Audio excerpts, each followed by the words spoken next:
Whenever you're ready. All right. What's up, everybody? My name is Coach Dave, and I lift. And my name is Coach Laura, and I lift. Welcome to the He Lifts She lifts podcast. This is our first installment, and we are super excited to be here and super excited to pass on some of the knowledge that we've obtained over our last, well, for me, it's been 3 years. How about you, Laura? How long has it been? Have you been training? a little over 4 years. A little over 4 years. Let me introduce myself. My name is Coach Dave. I am a father of 3. I am also a NASM certified personal trainer. I have been for about the last 3 years, working with people, helping them accomplish fitness goals, mostly to lose weight, some to gain weight, and some athletic performance as well. My own personal journey, I have lost almost 100 pounds, and am healthier now in my 40s, probably than when I was in my mid to late 20s, when most of us are supposed to be at our physical peak before we start that decline. So, Laura, how about you? I have been, sorry, I'm losing. I don't know why my screen keeps going black. I'll edit that out. I've been a trainer for 4 years. I'm certified I'm just personal training certified, weight loss certified, and I'm also working on my master trainer certification. So hopefully the next couple of episodes here, that'll be complete. I mostly focus, I have a 50-50 client focus. I focus on weight loss about half the time. The other half of the time, and my true love, I do love helping people lose weight. But my true love with being a trainer is helping women find their strength and find their confidence and their empowerment through lifting heavy, which is like how I like to lift. So I like to lift heavy. I have in my garage here, I have strong woman deadlift flags. I have a deadlift tattoo on the back of my ankle. So we love some deadlifts. But yeah, I have been training in person for 4 years, and I do virtual training as well, which has been 3 years. So I go back and forth online and in-person training. Awesome. So it sounds like we both, as you said, we both enjoy that part of it that focuses more on your mental health. And I enjoy that. Not only have I had my own weight loss journey, I've also had my own mental health journey. Um, Awesome for you for doing that. So let's talk about how we get started. Because both of us have had our own journeys that we go through daily. So at some point we have to remember where we started from. And I feel a lot of times when I work with people, they come to me and say, well, what do you do? And how do you do this? How do you do this? Well, guess what? What I do doesn't always, or at least what I'm doing now, doesn't always work for some people. Wouldn't you agree? Yeah, definitely. Whenever it's like a trick question, trainer wise. Whenever people are like, "What's the most effective form of cardio?" or "What's the most effective exercise?" It's a trick question. If anybody ever gives you a straight answer, red flag, because the most effective exercise or form of cardio or whatever is the one that you are actually going to do. So when we are giving you guys tips today, take that into consideration that the most important form of exercise or weightlifting or whatever you're doing, cardio, whatever, is the one that you're actually going to do, because consistency is going to be the key here. Absolutely. And like you said, if someone gives you a straight answer to that question, I feel like it's kind of a red flag, because the when someone asks me that question, my first is to respond with a question: is what are you trying to accomplish? What are you trying to do? Or like you said, what do you like to do? Because I'll give you an example. I hate to run. I absolutely despise running. But I'll get on the elliptical or I'll hit a punching bag all day long. So, but running, So Yeah, I'm with you on that one for sure. the other thing I think that it's very, very important that I don't think enough people talk about is where are you starting from? Is that the thing? Because like you said, what work's going to work for you and me, and what we're doing at least now isn't the same thing that we did. At least I didn't do when I started my fitness journey when I was 270 pounds. And I'm sure you too. Along the way, you've changed the way you work out to adapt to your fitness progression. Oh yeah, absolutely. When I first started, I did not know what I was doing. I started off with a lot of cardio, and I was eating like 1,200 calories, which I will get into a little bit later, which is not how I have my clients start. And I don't really want to start off with that. I don't think that's the most important thing to start off with. So I'm going to hold off on the tip that's along with that. But yeah, when I started, I thought it was all about doing more activity and eating less calories, which it kind of is, but that's not usually how I approach my clients, because it's a little bit more of a psychological like battle than just like eating less and moving more. And I agree with that. Eating less, moving more, and yes, at the end of the day, when it comes especially to weight loss, calories in, calorie out is sort of the end all be all. But what's going to benefit you the most is how are you going to get to that calorie deficit or calorie surplus if we're trying to build muscle and gain weight. What's going to benefit you the most? And I feel like part of that is where you started, because like I said, where I'm trying to get to right now is not the things that I have to change is not where I was when I started. And I feel like two people try to go. If you break it down, and this is the way I like to break it down, and jump in if you want to add to this. If you are 30+% body fat, then we need to start you with the first thing. 9 times out of 10 is moving more. Not, I'm not even going to focus on what you're eating at that point. I'm not even going to focus on your calories in, because most people who have that level of body fat are fairly sedentary in their daily life. They have a desk or an office job. They drive to and from work. They come home and they don't do a whole lot other than normal household activity. They sit at their kids' soccer games, and a lot of times they will make nutritional choices that aren't the best. And the other thing that I found, and I didn't realize as many people do this as they do, they skip meals. And people cram a whole day's worth of eating into one meal and then go to bed. So that was something that I've in my years of training that I have focused on more is, oh my God, I didn't realize so many people did this, because I had already been eating, spreading my calories out throughout the day for so long. And I think that those habits, first of all, getting up and moving more, and then as you progress, it's almost like there's a level at every 5. There's 30 plus, 30 to 25, 25 to 20, 20 to 15, 15 to 10, and then that single digits.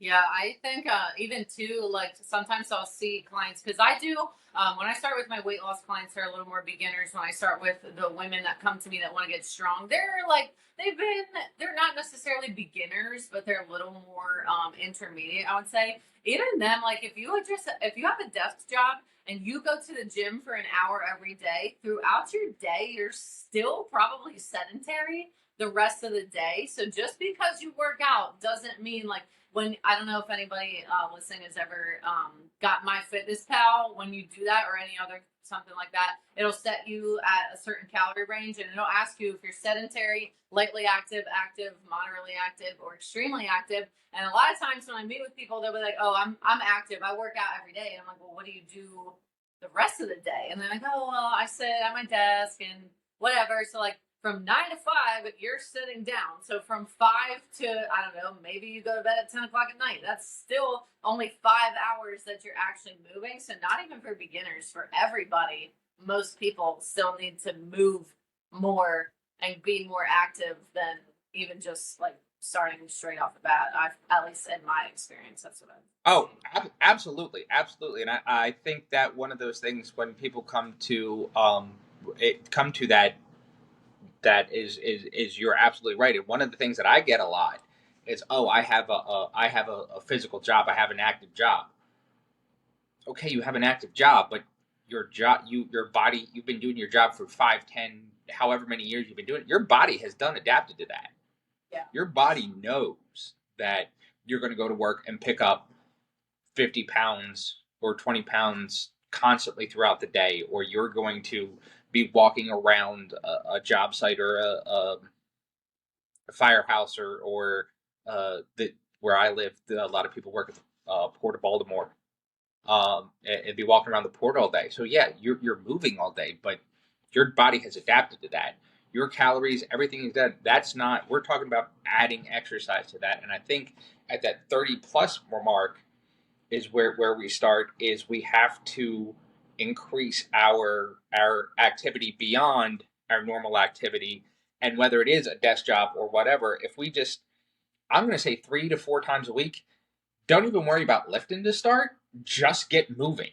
And if that is walking for 45 minutes on a treadmill or an elliptical or something, once we start seeing progress there, then it's time to move to the next level. And that's what I'm talking about when I say don't ask me what I'm doing, because what I'm doing isn't what you should be doing unless you are in the same fitness category that I am. Does that make sense? Oh, yeah. Yeah, when I start my beginners, I always tell them, like, because I'm sure you have experienced this too, Dave. Whenever we have people that get that motivation that they want to go like balls to the wall, like they're like, all right, I'm going from this all the way to this drastic lifestyle change. I'm ready to make my 180 and I'm gonna do it. And it never works. Just for anybody out there, I promise you are not the exception. I have seen it tons of times. You're not going to make a dramatic lifestyle change. You're not going to drop all your favorite foods and resist all your cravings. It's just not going to happen. So we don't even want to have that expectation going into it. My number one tip is to start with something, one small change that you can do every single day for the rest of your life. When I meet with new clients, I'll be like, oh, how many days are you planning on working out? And they always are like, I'm going to work out 5 days a week. And I'm like, okay, are you going to be able to work out 5 days a week for the rest of your life? And then they're like, okay, maybe 2. And I'm like, perfect. We're going to start with 2. Once 2, I want you to nail down that habit. We are working out 2 days a week every single day. Once 2 days a week feels manageable, we're going to add something else. Maybe you start with walking for 10 minutes 2 times a week. Once you get your walks down for 10 minutes, then start drinking more water. So you don't need, when you're a beginner, you don't need to change a million things at once, because you are going to see progress with every small change that you make. It's going to make a huge amount of progress. So don't change everything at once and get all your progress at once and then plateau and get sick of it and binge eat and rebel off of your nutrition plan or whatever. Change one tiny thing at a time. When that thing feels manageable, move on to the next, because you don't want to do like, oh, I'm hitting this huge dramatic drop and now I'm plateaued and I can't change anything because I changed everything at once. When you make really, really small changes, you keep that downward, and if your goal is to lose weight, you're keeping that downward not spiral, but trends with your weight loss. And then once you make that small change, you're going to keep it going. This is going to, a lot of times people fail because they get discouraged. They want to see results really quickly. This is going to keep you motivated because you're going to continue to see results. And it's super manageable because you're only changing one small thing at a time. I'll give it to you in a sec. The example I always use for everybody, and it's a really dramatic example. Say somebody drinks 6 sodas a day. I'm sure there are people out there that drink 6 sodas a day, and like, no shame if you do that.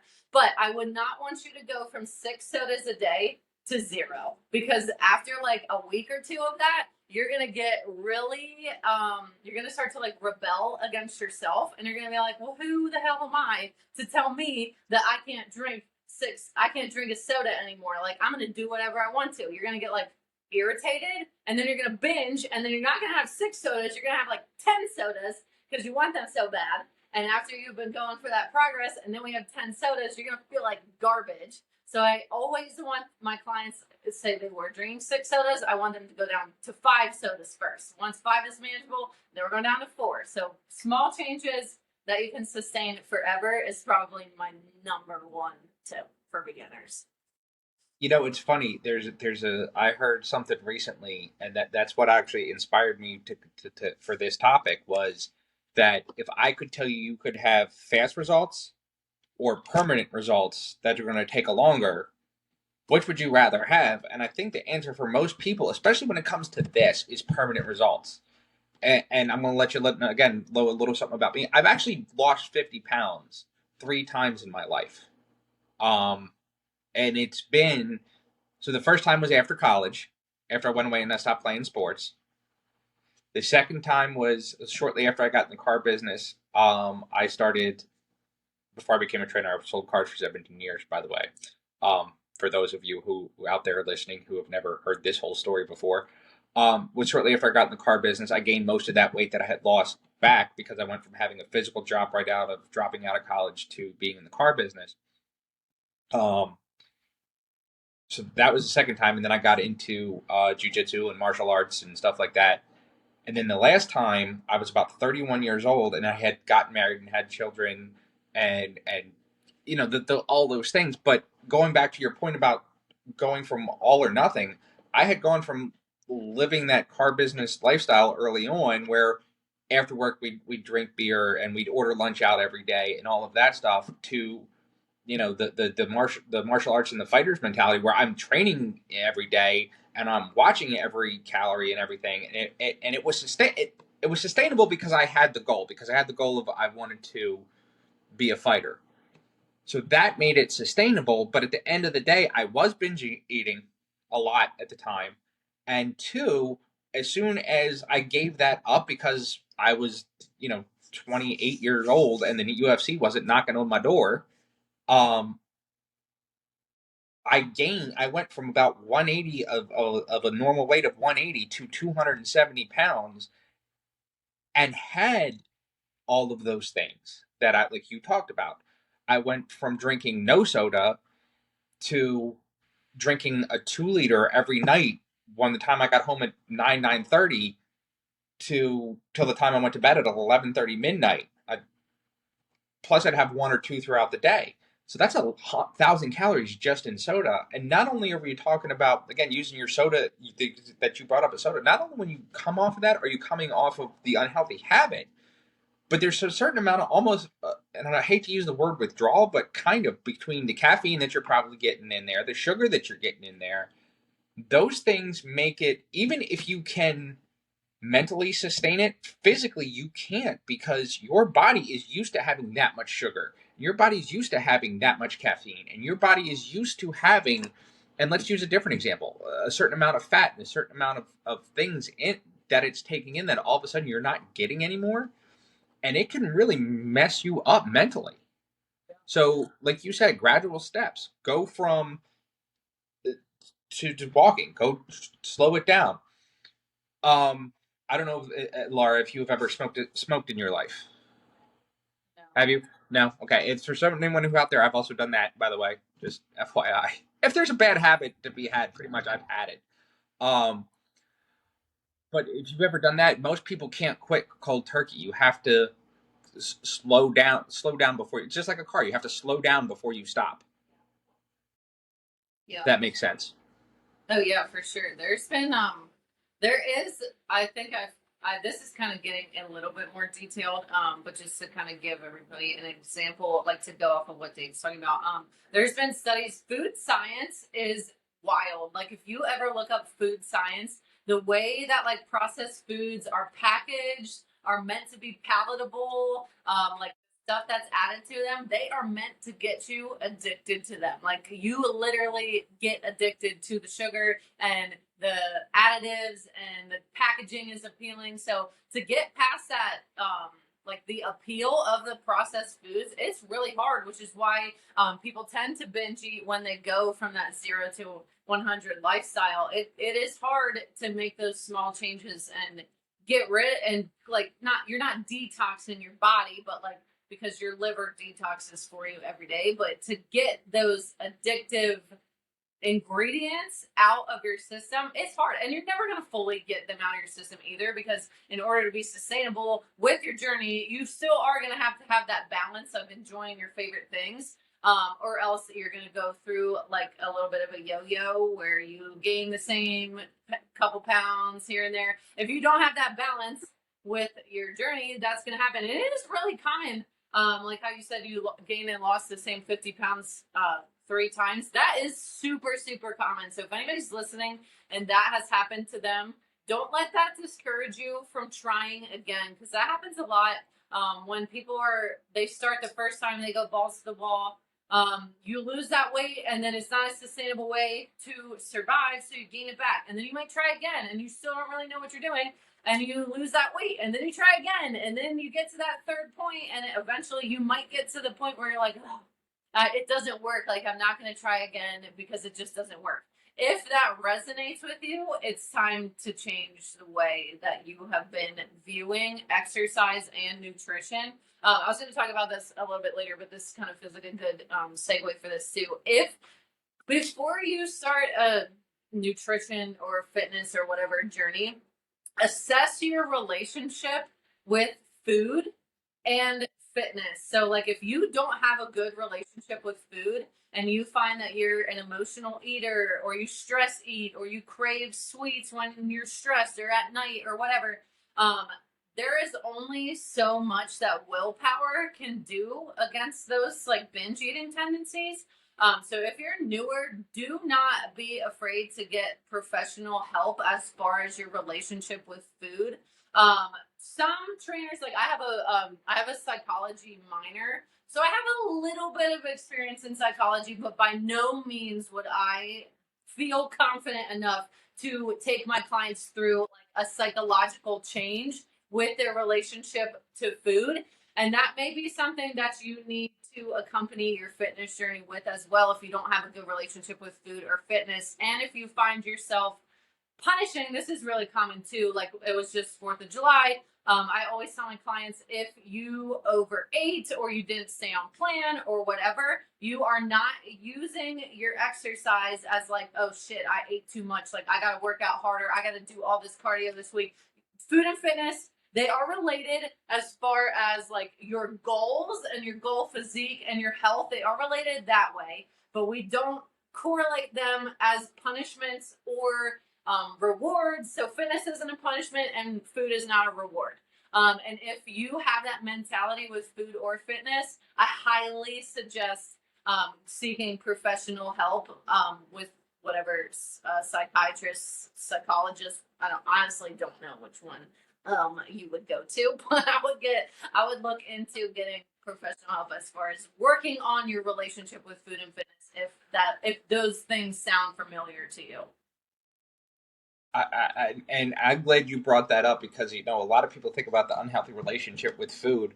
What about the unhealthy relationship with fitness? And going back to the example that you just used, the 4th of July that just passed, or Christmas, or insert holiday here. We tend to, I think some people when they start out, and then this can become a problem, is we use fitness not just as a way to punish, but even if we're staying on track through those things, I've seen people go the other way where they've almost become addicted to fitness and they end up overtrained. Have you done that really, or are you just making a No, joke that's here? Have you really? So and I've seen that where people, they go and they're like, I have to walk 30 minutes every day. I have to do this, and they will. Next thing you know, they're not doing 30 minutes anymore. They're doing 40, and they're counting their calories almost to and never eating, and they're not binge eating. They've got a decent relationship with food, but their fitness has now become their crutch. And I relate it a lot to an alcoholic or someone who's had a problem with drugs that have all of a sudden they give up the drugs. Now they're all about religion, and not that yeah. anything is wrong with religion or anything, and if you are recovering from drugs or alcohol, I give you all the credit in the world because I have never been through that, so I have no idea what that's like, but I've seen people and I know it's hard, but they almost replace one addiction for the other. And instead of your life being all about drugs or alcohol, now it's all about religion. And I'm like, okay, I get it. You're clean now, and it's almost, and I think, and I hate to say this, but I feel like it's almost more socially acceptable for someone who has a problem with fitness, so to speak. Like, no one ever says to that person, or very few people ever. The only person that's going to say is a professional. Is almost a professional or someone who has a healthy relationship with fitness. Is no one's going to say you have a problem with fitness because it's just not socially acceptable to say, oh, you can't do that. And that to me is almost as big a problem, is having that healthy relationship and having that balance. And that's something I really try to preach to most of my weight loss clients, is because most of us aren't in the position where we're want to be or trying to be professional athletes. We are not um, going to the next level in whatever sport that we play. Even if we are that sort of that weekend warrior type, like myself, that weekend warrior type athlete, we're not going to the next level. And at some point, Laura, you have a child. I have children. You're married. I have a girlfriend. We have these things that we do. We have friends, and we have birthdays, and we have holidays, and we have family get-togethers. Enjoy those things, and don't punish yourself for them. Don't punish yourself. Don't kill yourself in the gym. Don't starve yourself the next day. There are a lot of unhealthy behaviors that can develop from that. And again, fitness is about being healthy. And I feel like a lot of times we talk about fitness and we get too caught up in the way we look and not the way we feel. Great. And again, I'm going to share personal experiences here. The way I feel about myself mentally and physically and just in general is so much more positive than when I was heavy. And almost back then people wouldn't even have known it. Like people said, "Oh, you've always been confident in yourself even when you were heavy, blah blah blah blah blah." Let me tell you what, it's a lot more genuine now, and I can still have a hamburger when I want, or a pizza, or an ice cream, or a beer, or you know, uh what did I eat the other night that I haven't had in forever? A Snickers not a Snickers, a Twix ice cream bar. That I can have once in a while and not have to feel like I want to eat a whole pizza or 20 Big Macs, things like that. So Yeah, I also think going too. back to the, This. oh sorry, No, go ahead. I said also going back to something you had said earlier that I didn't get to expound on was the food science thing, and I have gotten very recently more interested in that because I can sometimes feel myself and even and I look at my older children especially um who they love. My son loves cheeseburgers, loves McDonald's cheeseburgers. Now he will eat cheeseburgers from anywhere, but I think back to myself and when I was his age, and like even if you made me a cheeseburger, it wasn't the same, and I almost felt like I was not. So to see that sort of what you're saying is you're becoming almost addicted. You're becoming almost dependent, and your body craves that even when it's getting a better version of the thing that you want. If I make a cheeseburger with fresh ground beef and not even going to fat-free cheese or something like that, and regular ketchup and mustard and pickles and onions, and cook it on my grill. It's there are times when I remember that not being enough to necessarily quench that that craving. So that is something I have, and it goes back to, and then we've said this for years. Oh, you can't eat just one potato chip. Some things like that are, and they are designed, and your body will crave sugar and carbohydrates more so. Like one little bit can start up a whole. You don't take one. I challenge you to take one bite of ice cream, or one potato chip, or one cookie. It's hard. Yeah. Yeah, like think about chips. Like you could sit down and eat a bag of chips, but to eat the amount of potatoes, like whole white potatoes, you would need to eat a whole bag of chips, there would be literally no way you would be able to eat that amount of just potatoes. Like it's wild. So Um, that's one of and the I guess things. while we're Go ahead. While we're talking about cravings, I guess let's talk about how to like deal with this because, like we talked about before, it is about balance. So sometimes you're gonna get like, especially if you eat a very processed diet, you're gonna get really intense cravings. And if you don't have a good relationship with food and you don't know how to navigate that, just a couple tips. Again, if it is a really intense, like if it is a very dramatic, not so great relationship with food, I would seek professional help. But with cravings, sometimes I will, like, I do this for myself and I tell my clients to do this. If there is something that you know is not the like you will eat the whole entire thing. Like if I have chocolate in my house, it'll be gone. Like every time I go into the kitchen, I'm gonna get a piece of chocolate. So I don't keep chocolate in my house, but I'm not anti-chocolate. Like every now and then, like the new races that come out where they put like the new things inside. Like every time I see a new one, I'm like, oh hell yeah, I gotta try that. Like I'll buy it at the store and I'll have one, but I'm not gonna get a Right. king size one because then the whole thing. I'm just gonna get like the one. Um, Right. so try to not keep it in your house, and if you truly want it, you either have to drive to the store and go buy it, or I don't know. Like I live like I could walk to a gas station, so like I would have to walk to the gas station. I have to have that little internal struggle with myself. Like, do I really feel like spending? I mean, it would only take me 5 minutes to get there, maybe 10 round trip. Do I really want to put my shoes on, get my wallet, get my phone, walk all the way to the gas station, pay money for it, and then come back and eat it? Like, do I actually want to do that? And if you do want to do that, like if you're having that conversation with yourself and you're like, oh hell yeah, I want to go get that, then that's fine. You truly do want that thing. But if you're like feeling like, you know what, like I actually maybe I don't really want it that bad, that kind of teaches you how to navigate things like that when you are at a cookout or you are at a birthday party and there's something right in front of you. You now have the like internal dialogue to know if that thing is truly going to be worth it to you. Because there's like filling your cup socially and emotionally. Sometimes we fill our cup with food. Sometimes we fill that social cup with food. And so, like, if it's somebody's birthday, like if it's my husband's birthday, I'm not gonna not have a piece of cake.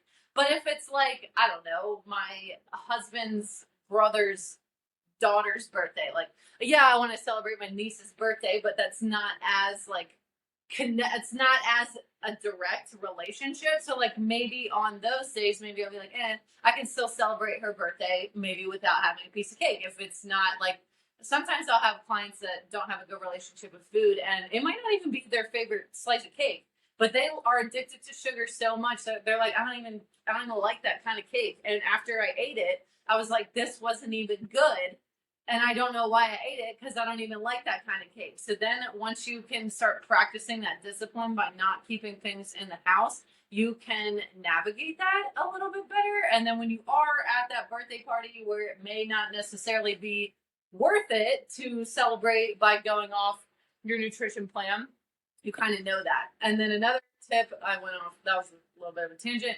Another tip is to eat protein with your cravings. So if you truly want something, eat a serving of protein before you eat it. That protein is going to fill you up. We need to hit our protein goal anyway because eating that protein is going to build muscle. Protein also keeps us full. Building muscle is going to speed up our metabolism. When our metabolism is sped up, we don't have to do manual work. We don't have to worry about manually burning calories. Our body's going to do that for us. So if I wanted a piece of chocolate, I have to eat 4 ounces of protein before I eat that piece of chocolate. After those 4 ounces of protein, that may have satisfied the craving, and maybe I was just hungry. And now after I ate it, it turns out I don't need my chocolate. And either way, that's a win-win because you now increase your daily protein. And even if you did eat your protein and you want to have a piece of chocolate, it's still a win because you still increase your protein. And it's offsetting the balance of like healthy to unhealthy foods or foods that you don't have a great relationship with. So and I agree with that, and I agree. The other thing I like to do for cravings is as I like to look, especially when I'm looking at something that is more not a snacky type food like chocolate or something like that or cake, but more of an actual meal. Because I am a salty person, so my things were always pizza and fast food, and then along with that also came, those things also sort of came soda sort of became tied in with those a lot when I was more unhealthy. But let's try to find substitutes for those things. And again, going back to what we said, I said, if you put even let's stay away from fast food for a second, but let's take a hamburger, a real hamburger made with fresh ground beef and real cheese and real ketchup and stuff like that, or barbecue sauce I like, versus a piece of cake. I'm going to pick the cheeseburger. There are ways to find that cheeseburger and make that, at least in the homemade sense, on your meal plan. Like those are things I think that people feel like they give up because a lot of times when we put meal plans out there, we say, all right, eat chicken breast, and we eat chicken breast, eat rice, eat broccoli, eat potatoes, eat da da da da da, eat this and this. We don't necessarily tell people how to cook those things. And I feel like if I eat a lot, I eat burgers a lot. I will make burgers on the grill, eat them with no bread or low carb keto buns, which are now available. I use sugar free ketchup, sugar free barbecue sauce, light or olive oil mayonnaise, pickles, which hardly have any calories because I also don't really like sweet pickles, always with the dill pickles. What else? A lot of those things you can adapt to your meal plan. If I'm eating it for lunch, I'll put it over some rice, or I'll have it with some roasted potatoes rather than French fries. And again, I feel like I'm getting that thing. So, and almost every food, almost. I mean, there's some real exceptions there, and I'm getting one of my personal favorite things is a Big Mac, and there isn't even another unhealthy substitute for that. So just if that's your thing, you're just gonna have to suck it up and have one every once in a while, or give it up completely. So I'm just telling you that. So, um, but for the most part, you can find a way to tacos, spaghetti, even pizza nowadays. It is not that hard to find a low calorie pizza crust and low sugar sauce and low fat cheese and top it with some vegetables instead of some meat, or even find more quality meats to put on that pizza and bake it yourself rather than calling Domino's or Papa John's. Find a way to have that healthy relationship with food. Eat the things you like and make them work in your meal plan. And I think that's another something that gets overlooked too, especially by beginners, because beginners all they hear is chicken, rice, and broccoli, chicken, rice, and broccoli. Let me tell you what, to go from eating the diet, what most people would consider a normal diet, where you're eating so much, eating chicken, rice, and broccoli, and this goes back to what we said at the very beginning of setting yourself up for failure. That's damn near impossible. So let's find a Yeah. way to work those things into the to those things. Yeah, I agree. Dave is super good at like tweaking recipes to fit. Like he is super good at making like breakfast sandwiches and burgers and stuff like that. So make sure that like to check out his social media, which we can either put on the screen or we'll talk about it at the end, and put it in the notes. Like he is a super good resource for healthier recipes to the traditional like options. So definitely take advantage of those resources that Dave already has out there, for sure. So the last thing I want to talk about is our goals, is our goals, and this is the thing. This is the to me the biggest pitfall, and I'm going to get it two separate times. I know we're kind of coming close on time here, but I want to talk about two things. Is first of all, we talk about SMART goals, and I'll be honest with you, a very I'm not someone that's going to seek out Tony Robbins and I don't recite a daily affirmation every day. I do sometimes, but not all the time. I'm not one of those people that's constantly reading a self improvement book or something like that. I sort of, I'll be honest with you, I wing a lot of it sometimes. But one of the things that I think have taken away from some that I have done, is setting realistic goals. And not only setting realistic goals, but once I set them, sort of examining what it's going to take to get there. And I'm going to use this example. If you're 30+% body fat, it's realistic to get to under 30, into that 30 to 25 mark. And most people will do the things that it will take to get there. Even to get under 25, most people will get under 10 or under 20, excuse me. Once you start to get to that 15% body fat mark, there are things that you have to sit back and say, is this really worth it to me?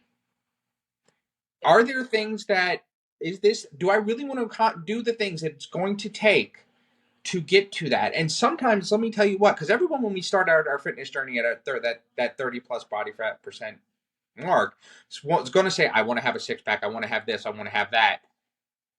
But guess what? To truly get a six pack, you got to be one of two things. You either got to still be, I'm sorry, you still got to be in your teens, where you're still developing, or you really have, as you get older, you have to make a lot of nutritional choices that you may not want to make. And it goes back to what we said about that balance. And now you're going to talk about, like you said, your niece's birthday is one thing. Not that you don't love your niece, not that you don't want to celebrate with your niece, but it's easier to give up than it is to say your husband or your son. But now those things are the things that have to give up. Are you willing to not have drinks or cake on your husband's birthday? Are you willing to not have a cheat meal and ever? And now it not even becomes a cheat meal. It becomes a cheat food here and there.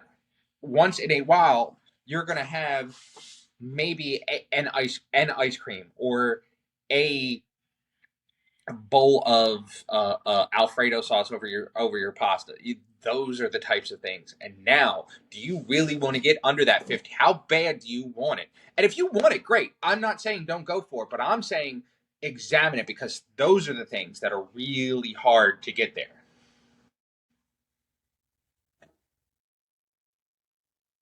Yeah, and if whenever you set goals, I always tell my clients to have a long-term goal and then steps along the way. So like say like we're gonna keep with the 30% body fat example. If your goal is to get to 10%, you want to have other goals along the way, other than just obviously hitting percentage like like 25, 20, 15, and 10, whatever. Those Right. are obvious. Well, those are like pretty standard goals.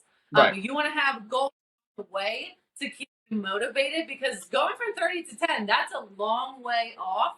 And you're going to lose sight of that goal pretty quickly when you have to start making those hard decisions, like Dave said.